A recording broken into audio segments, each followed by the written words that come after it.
This is Laura Flanders and Friends with a rewind from the archives. 1, 2, 3. While our weekly shows are edited to time for broadcast on public TV and community radio, we offer to our members and podcast subscribers the full uncut conversation. These audio exclusives are made possible thanks to our member supporters.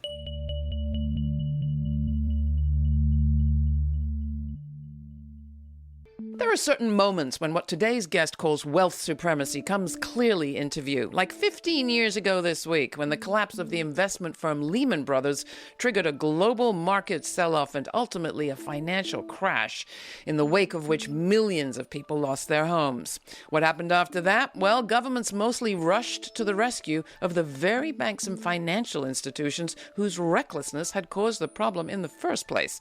Trillions for finance, austerity for people. In moments like that, we get a glimpse of the power and precariousness of our system. Mostly it's invisible, but our system is biased. And capital bias, says our guest, is as cruel and deadly as any other kind. To change it, we have to see it, and that's what Marjorie Kelly's project is in her new book, Wealth Supremacy: How the Extractive Economy and the Biased Rules of Capitalism Drive Today's Crises. The book's out now from Barrett-Kohler Press. The book's foreword is written by Edgar Villanueva, author of Decolonizing Wealth, which we interviewed him about right here 5 years ago. We have a decolonizing project on our hands, these two guests say, and it needs to happen quickly. Kelly is a distinguished senior fellow at the Democracy Collaborative and a longtime business observer. A member of the Lumbee people, Villanueva is CEO of the Decolonizing Wealth Project and Liberated Capital. I'm very happy to welcome you both to the program. Well, let's start at the very top, Marjorie. What is wealth supremacy? Yes, Laura, you started out just right. Wealth supremacy is both a culture and institutions that favor the wealthy. It's a form of bias. It happens within. Wealth has the power to influence government, influence philanthropy, to control corporations. And we live with wealth supremacy in a largely invisible way. We have a sense it's there, but what I'm trying to do is name it and help us see it more precisely. And how are we feeling it? Well, you mentioned the 2008 meltdown, and here we are on the 15th anniversary. That is a vivid example of what happens when your entire economic system is geared toward producing more wealth for the wealthy. The thing becomes top heavy. There's too much finance in the world. We don't even know how to think about that, but it's true. Financial assets right now are 5 times GDP in the US. And finance is this huge sucking action, taking the resilience of our economy. You know, we see it when the increasing precariousness of workers. Corporations are increasing profits, and they're doing it by cutting income to labor, creating part-time, precarious, Uberized jobs. And we see it also with debt. Families are stumbling under predatory debt, excessive debt. And who owns that? Where are we paying that to? You know, indirectly and directly, it's going largely to the 1% and to institutional investors. Now, the last time I spoke with you, you talked about the divine right of kings and how that just seemed like, you know, the backdrop of people's lives until suddenly it wasn't. And it was kind of toppled. You've used the language of colonialism. And Edgar, I want to come to you. Do you think that's a useful frame for this idea? Absolutely. I think that's exactly what is happening. Historically, that's how we got here, and those dynamics of colonization, which are all about extracting wealth from people through exploitation and the planet, are the dynamics that continue to hold us in this paradigm of us versus them and poor versus rich. And it is the dynamic and the force at play that continue to make the wealthy wealthier and continue to exacerbate the conditions that people in poverty are facing. But as you in your book, Marjorie, lay out, we don't talk about us versus them and some kind of caste conflict. We have all sorts of friendly language about materialization and financial, fiduciary responsibility and value, talk a bit about some of these myths, these sorts of calming devices, I think you might say. Yeah. Yeah. So I looked at a series of myths of capital bias, myths of wealth supremacy that tell us the way the system is functioning is entirely normal. It's necessary. It's benign. For example, the income statement. Every corporation, every company views its activity through an income statement. And you have money coming in, money going out. And what the income statement tells us is that income to capital is called property. That's a wonderful term. We should have as much of it as possible. Income to labor is called expense. That's a terrible term. We should have as little of it as possible. And so designed into the very lens by which we view economic activity, it says, pay wealth holders as much as you can, pay labor as little as you can. And we see that played out every day.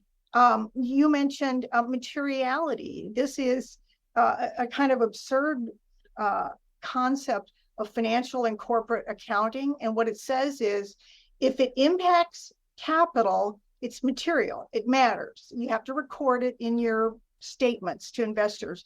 If it impacts anybody else, if it destroys the planet, if it damages workers or communities, it doesn't matter unless it impacts capital.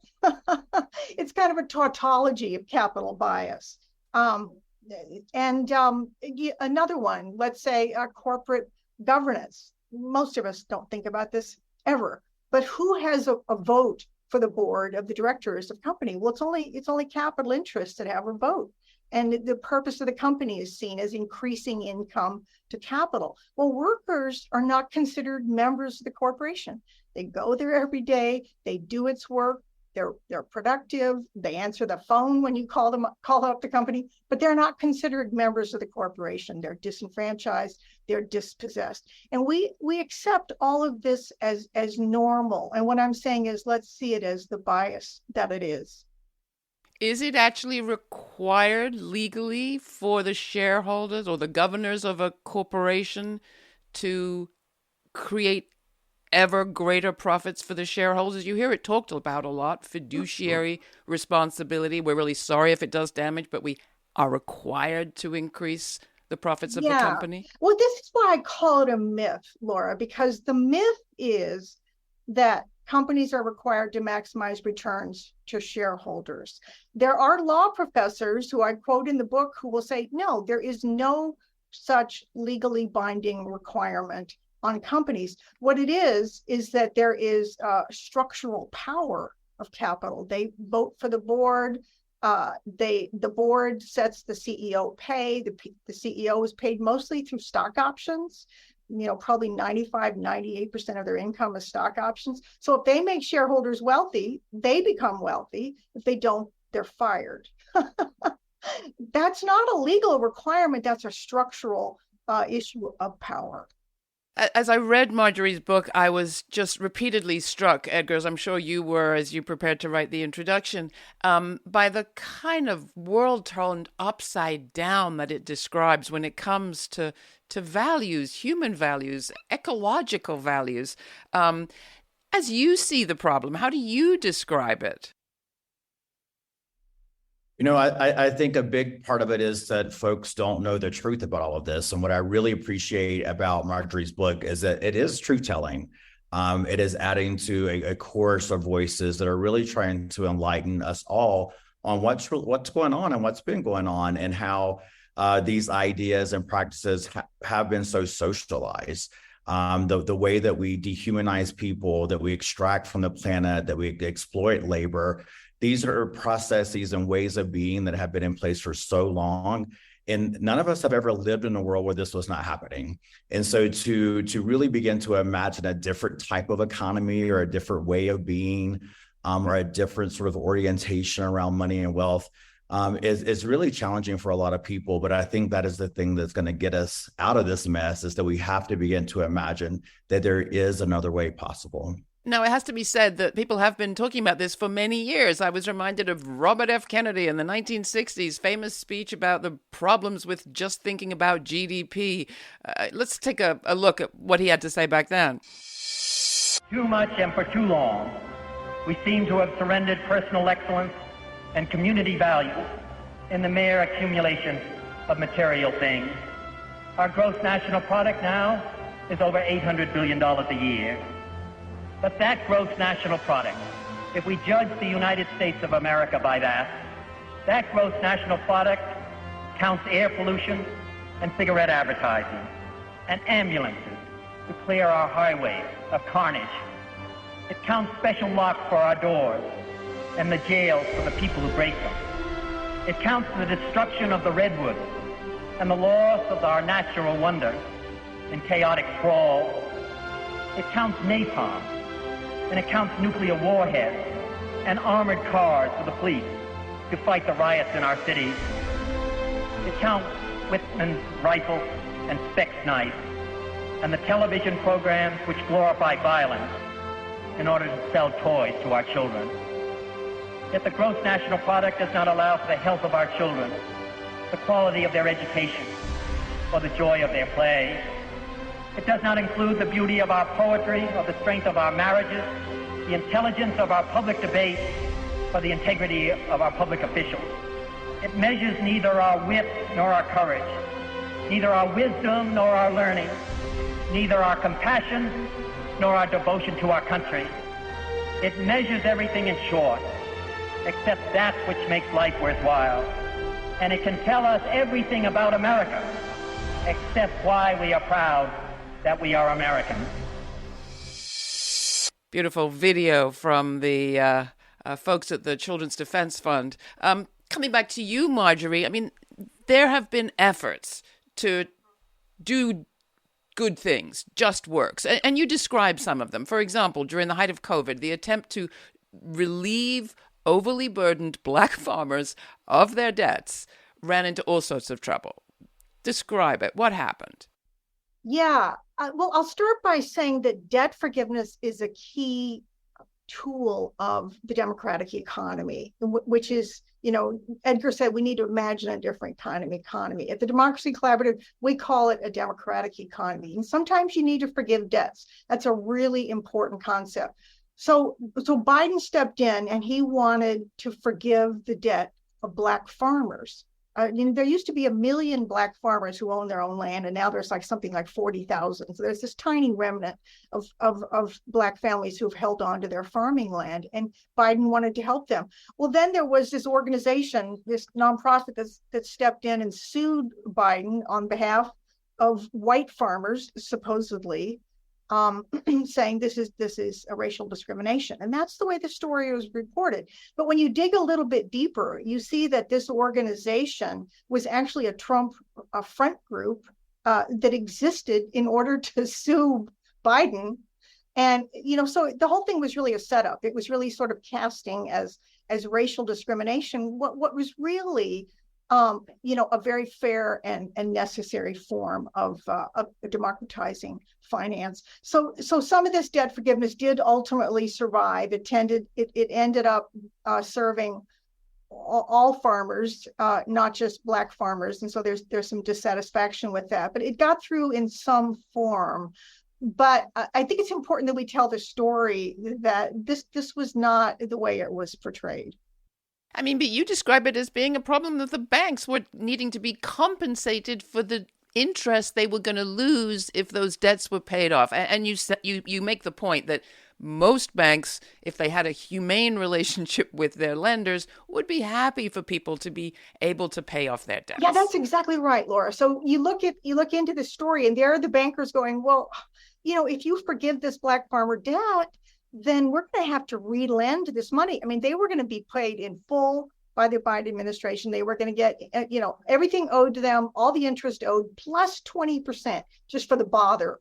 And they were like, well, no, I'm sorry. We just want to keep this debt on our books because, anything else is a bother. I mean, that's capital bias. What they're saying is a tiny little interruption in income for capital. No, that's not acceptable.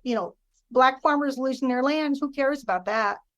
It reminds me a little bit of the Haitians being hampered with debt for their own revolution throwing off slavery centuries ago. I mean, coming back to Edgar, I'm also thinking of what indigenous nations, tribal governments and others are doing to try to enshrine in some kind of law the rights of nature and what they're up against. Are you involved in any of that, Edgar? Can you talk a little bit about the challenge there? Yeah, absolutely. We at Decolonizing Wealth Project, we are involved in a number of efforts. We have funds that are supporting tribes to establish their own land trusts so that they can maintain sovereignty and ownership of land. And we all know that the land is wealth. We're supporting a movement for reparations that both in the Black community and in indigenous communities to support movement building and organizing around holding the government accountable, local governments as well as federal government accountable for the injustices of the past, knowing that we do need to address the history of white supremacy that has led to a lot of these economic issues that our communities face, and to prioritize and to specifically name and identify communities like Black farmers who have suffered the most and to privilege resources to help them is an act of repair. And that's what our work is all about, is really lifting up reparative types of actions and policies that can address this wealth inequality that we're talking about today. When it comes to things like water, we're in a situation where we have to make some very serious choices. And you lay some of those out, Marjorie, in the book, Wealth Supremacy. What are you thinking of? Yeah. So I opened the book by talking about the fact that big capital is out there right now buying water rights. We're talking hedge funds, we're talking financial institutions, buying water rights in California and Denver, and saying openly that this is $1 trillion market opportunity. This is the largest emerging market on earth. That's the view of capital. And then communities are saying, no, water is a human right. I mean, you cannot survive without water. Water needs to be declared a public trust. And so you have these two completely different worldviews, which really show us, we can have a financialized world, or we can have a democratic world where life is sacred, the democratic economy where life is sacred. And this is the kind of choice that we face, because water is going to hit us first and hardest. The UN is saying that by mid-century, by 2050, half the population of the globe is going to face a shortage of clean water. And so is that going to be a financial opportunity for the wealth to monetize water? Or is that going to be, a public trust where we say, surviving and thriving comes first? I mean, to me, that story really drives home, as do the stories of indigenous nations talking about the rights of nature, how big the culture shift needs to be. Can we, I'm answering my own question here, but you've looked into it. You worked for years with good business people trying to do business better and differently, and capitalism more kindly and carefully. What were your conclusions from that? Can we make capitalism gentler? Yes, we can. I would say that without reservation. But I would say, not make capitalism gentler, make the economy more gentle, because capitalism it's an ism. It's like racism and sexism. It's a bias toward capital. We can still have companies, we can still have investments, but we need to remove capital bias from that system and say, no, this system exists to serve life, people, and planet. That's why it exists. And you can do that. I mean, for example, I had the good fortune at the Democracy Collaborative of convening more than 50 companies. They're both B corporations, which means it's in their bylaws, they're going to serve the public good, and they're owned by workers, which means they're going to create wealth in broad hands. These companies were shown by B Lab, which rates B corporations. 82% of these companies were named best for the world by B Lab. So they're demonstrably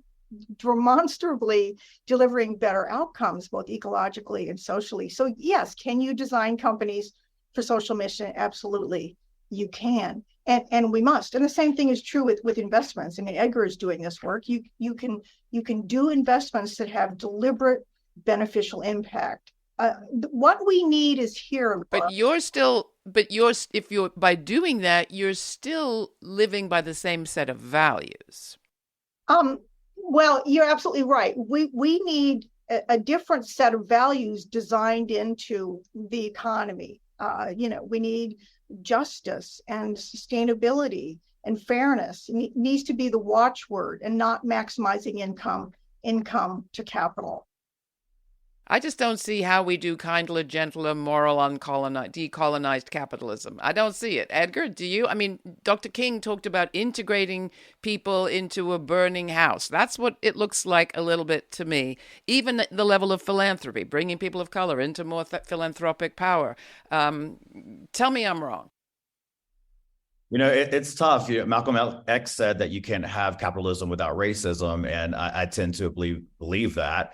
And as Marjorie said, I think it's maybe about abolishing sort of capitalism and thinking about the economy itself and what type of economy we can have.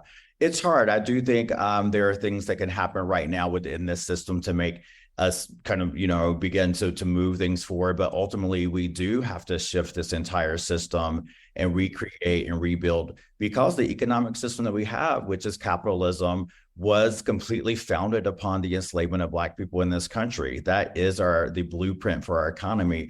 And I don't know how to take racism and harm out of that existing system without completely imagining a new system that is not created and kind of, commodifies the unpaid labor of folks, and actually the bodies of people historically. And stolen land. I mean, Marjorie, you can't just put green a label on that kind of exploitation. You're absolutely right, Laura. I mean, I've been a journalist and a theorist reporting on progressive business and investing for more than 30 years. And believe me, I've seen my share of BS. There's a lot of stuff that's posing as responsible, but it really isn't. And I'm the first to see that.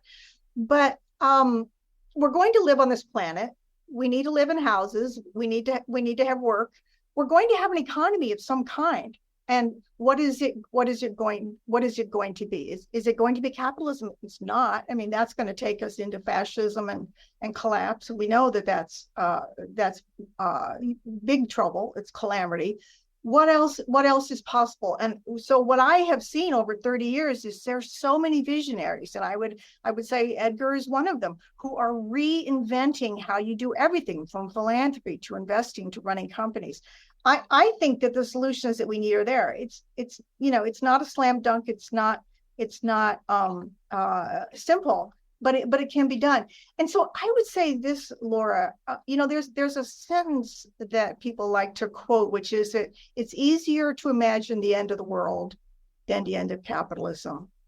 And I think that we need to start there, that if we really believe that is true, we're in trouble. Because the system relies on us to believe that. Oh, don't really try to change it. You can't change it. It's just human nature. No, that simply isn't true. It's not the only way to design an economy. We used to think that the monarchy, as you said, was eternal. Well, it didn't prove to be eternal. We created something called democracy with all its flaws, right? We democratized government. We've never democratized economics. We haven't democratized property. We're learning how to do that, and I think that's where the future lies. Well, so let's talk a bit about that. First, I need you to contrast financialized capital and wealth with the other kind, the kind that you're seeing, in projects and experiments around the world where things are more shared. When you say financialized wealth, what do you mean? Yeah, so what I mean is that economic activity exists to maximize returns to capital. That leads to financialization. And by the way, that is taught in business schools. It's embraced in corporations. It's embraced in financial asset management. It's really pretty much the norm of the system. You're supposed to maximize returns to capital. Well, that's the nature of the problem. It leads to financialization, which is that we have too much finance in the world, which is growing by extraction. It's growing by growing debt. It's throwing workers out of work and transferring that income to labor. Capital grows by extraction. That's financialization, and we have too much of it. And economists have warned about this for decades. It's not something that I have observed on my own. There have been economists writing about financialization for a long, long time. So what if we remove that capital bias from the system? Then we can build an economy on what we care about. You can have community land trusts, for example, that says being able to have an affordable home is more important than extracting as much wealth as you can from it. You have community land trusts, which place homes within trusts. You can have employee ownership trusts, which say, workers are going to own this firm. It's not going to be sold over and over and over again. It's going to be placed in trust. There are different models of the democratic economy. And the way we're helping people see this at the Democracy Collaborative is with a form of local economic development that we call community wealth building. This starts in our own backyard. This is not pie in the sky stuff. We're doing this work with others. I want to claim that we're doing it alone, but we're working in Chicago, in Amsterdam, we worked in Cleveland. What is a new kind of economy, a democratic economy, look like at the local level? Where you have more worker ownership, you have local control of investing, you have fair jobs, you have fair use of housing and land. And all of these things have models, and they can begin to work together. And you can start to see what a different economy looks like at the local level. And it's beginning all over the world. As we say on this show, this is the place where the people who say it can't be done take a back seat to the people who are doing it. From our recent conversations with Dolores Huerta on courage, or with the federal workers blowing the whistle at HUD, or with the Congresswoman and the Marine veterans standing together against the militarization of our cities, we seek out stories that can inform and even inspire. We're proud to stand strong, but we can't do it alone. Independent journalism like ours only survives because people like you believe it matters. If you value bold reporting on grounded solutions for a fairer future for all, please consider making a donation today at lauraflanders.org. And thank you for standing with us at Laura Flanders and Friends, and for helping to keep independent journalism like ours alive and kicking. We've done some reporting, Edgar, on collaborative asset management in indigenous hands, whether it's in the Dakotas or in the Yellowstone Park. What do you see out there that's giving you a sense of optimism that we can do these things differently? And what can perhaps we learn from the decolonized minds of the indigenous people out there?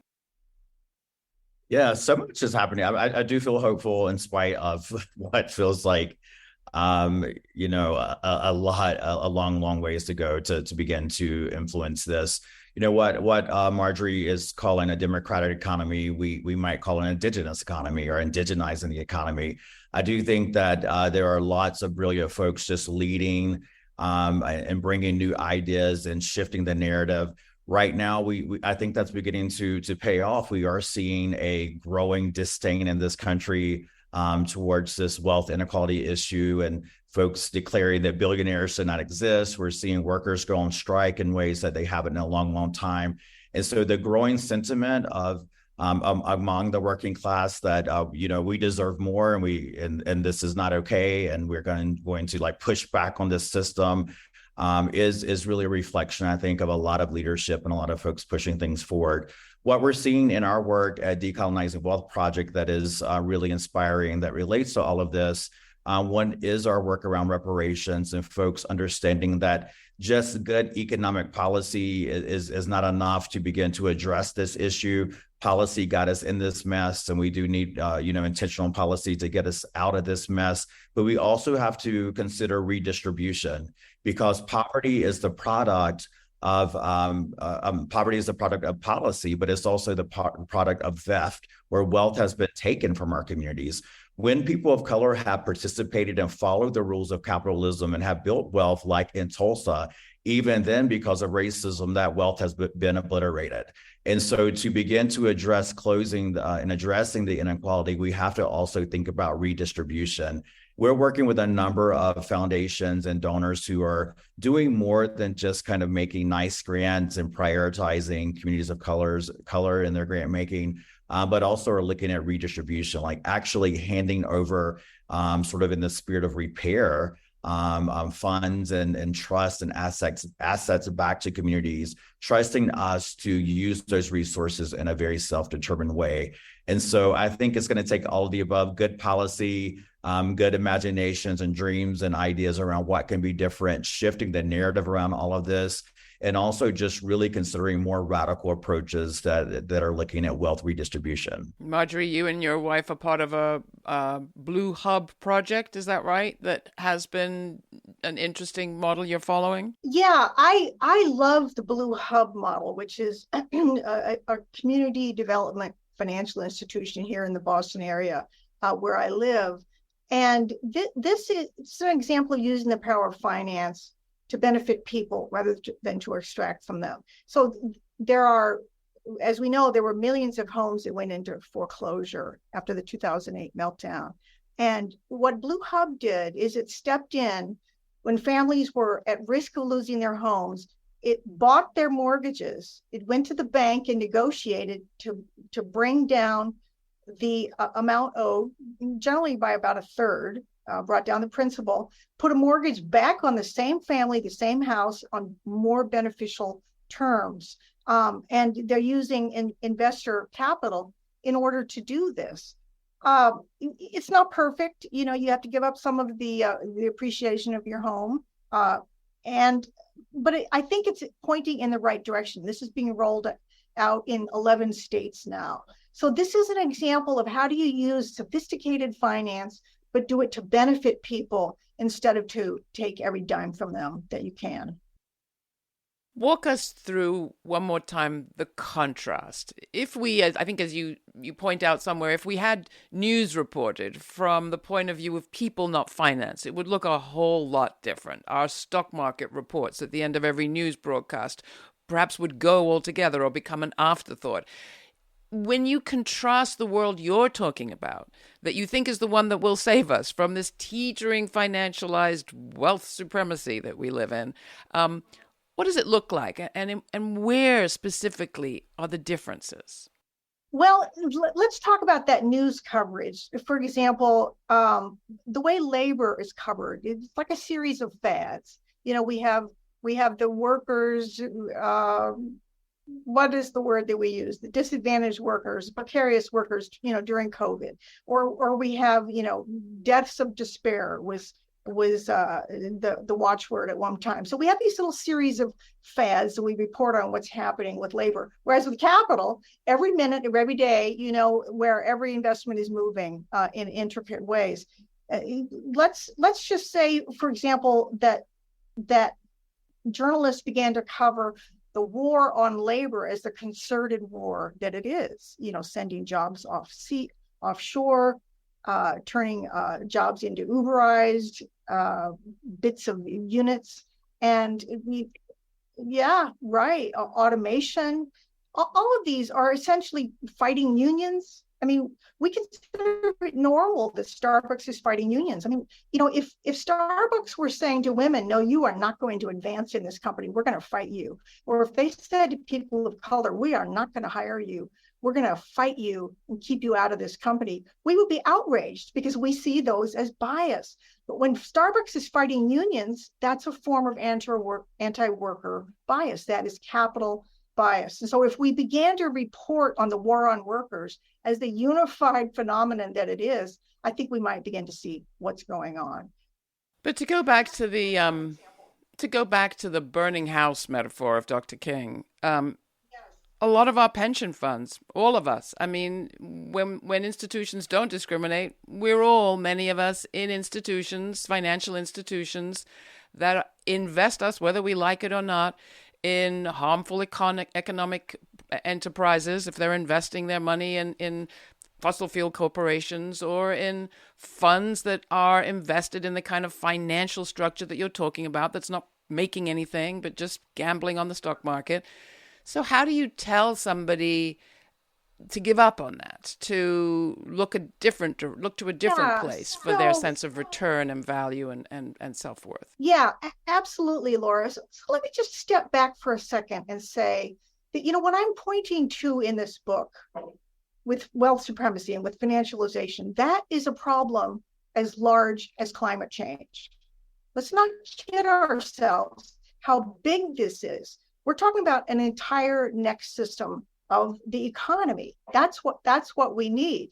it's not just a bunch of little tiny solutions and, oh, aren't they cool, and let's scale them all up. No, we're talking about a major civilizational shift. And so I think it has to begin with recognizing the scale of the problem, the nature of the problem, that there's too much extraction going on by finance. I don't think that's recognized very widely. And we need to start by recognizing that in the same way that we recognize climate change. And we're all complicit in climate change, right? We drive our cars, we set our thermostats. We're all complicit, and it's very frightening when you recognize that and you begin to think, well, what do we do about this? It's the same with finance. I'm invested in the stock market. Probably everyone here is. You can't get away from it. But we can take steps, and I think waking up is where it starts. And then we need thousands of brilliant minds working on this, and that's how big the problem is. If you're not invested in the stock market, the bank you use probably is. Edgar, coming back to you, my good friend Judith LeBlanc, the Native Organizers Alliance, will say, the present is where the future and the past meet. They meet here. We do what we can do right here for the sake of the future and informed by the past. What are you prioritizing right now around this issue in your work? It's a good question. I appreciate the comments we that were just made, because this is a really, really tough problem, and centuries of forces at play. I describe in my book Decolonizing Wealth this problem for a lot of people who live in poverty is like you're in a boat that is perhaps there's holes in it. It's not the best boat, but if it's the only boat you have, you just hang on it for dear life. Because you don't have any other option. And I think that's how a lot of people feel about this issue. I think for me, I try the work that we try to focus on at Decolonizing Wealth is really around healing, because I'm not an economist, and but what I know about money and human nature is that it is sort of wounds that got us here. It's scarcity mindsets, it's fear. The Western ways of being, that the violence of white supremacy and superiority and all of that's connected to the hoarding of wealth, which is completely anti-indigenous. It's not the worldview that we share across our communities. And so a big part of our work is naming the truth, grieving the truth of what it is, and working on ourselves as human beings to take the steps that we can using our power to heal from the legacy of trauma connected to all of this that has led to these issues. What we need here, in addition to good policy, good ideas, we need a spiritual revolution of healing that is going to change us and shift us in imagining how we treat each other, and and that's grounded in people and relationship with people and the planet. In our community, we have a community of 700 donors at Liberated Capital. Is a donor community. We pool resources in a reparative fashion to support folks. We have a lot of conversations about this in that community, about how we heal from our own family story, like maybe fixing the world or America and the big economy feels huge, but what is the story of money in your own family? What is your history of wealth accumulation, and how does that overlay with the history of how wealth has been built in this country? What can you do to address your own personal history to make amends and to move away from a Western worldview of hoarding resources and scarcity mindsets and fear to one of abundance, and knowing that we all have more than enough to share? And if we can begin to do that in some small way, my hope is that we can have a multiplier effect and get to a different place where we're at least doing less harm to each other and the planet. That seems like a fundamentally good place to start, Marjorie. The idea that there is such a thing as enough, and there's another such thing as too much. I'm just so gratified by what you just said, Edgar. I think it's so powerful. This is a spiritual revolution. I think is where it starts. I tell the story of Mandy Cabot, who was born to a family of great wealth, and she sold her company. She started Dansko, a shoe company, sold it to workers, and took that money, 100 million or so, and is buying a rainforest and starting silkgrass farms, which is going to be owned by indigenous people. It's going to be governed by indigenous women. I'm sorry, I shouldn't say indigenous, local Belizeans, which some of them are indigenous and some are not. And she's creating something that will sustain the rainforest and have a farm that spins off profits that supports this larger rainforest trust around them. And I asked Mandy at one point, I said, people will say to you, you left money on the table. Why, you're investing in these things you're not going to own. Why are you doing that? And she said, well, enough is enough. How much is enough? And it's so wonderful to see entrepreneurs and persons of wealth saying that. I don't need to maximize my income. Enough is enough. And I do think that's where it starts. I like to end these conversations by asking my guests about the story they think the future will tell of now. And maybe I'll start with you, Edgar. What do you think is the story the future will tell, or maybe is already telling of now? I not to sound silly, but a big part of me is just hoping that we're all here for the future, because we've got to take really urgent action given climate change and the way that capitalism and all of that is combined with is contributing in a very significant way to these issues. And I'm just reminded this week of hottest summer in history, and the direction that we're all moving, and all of the research and that has come out around that we only have like 10 years left. So I hope the story of the future is that we're still here, that we're thriving, that we have found a way to survive this apocalypse of climate change, and that we find new ways to use wealth and money that is in service to our own survivability and sustainability. And I know that, that the path there is that folks are going to begin to listen to and follow the leadership of indigenous folks who have been here before and have survived for a long, long time through our ways of being and seeing the world. And so I think that story is that we're going to center that worldview and perspective as the path forward for all of us. And what about you?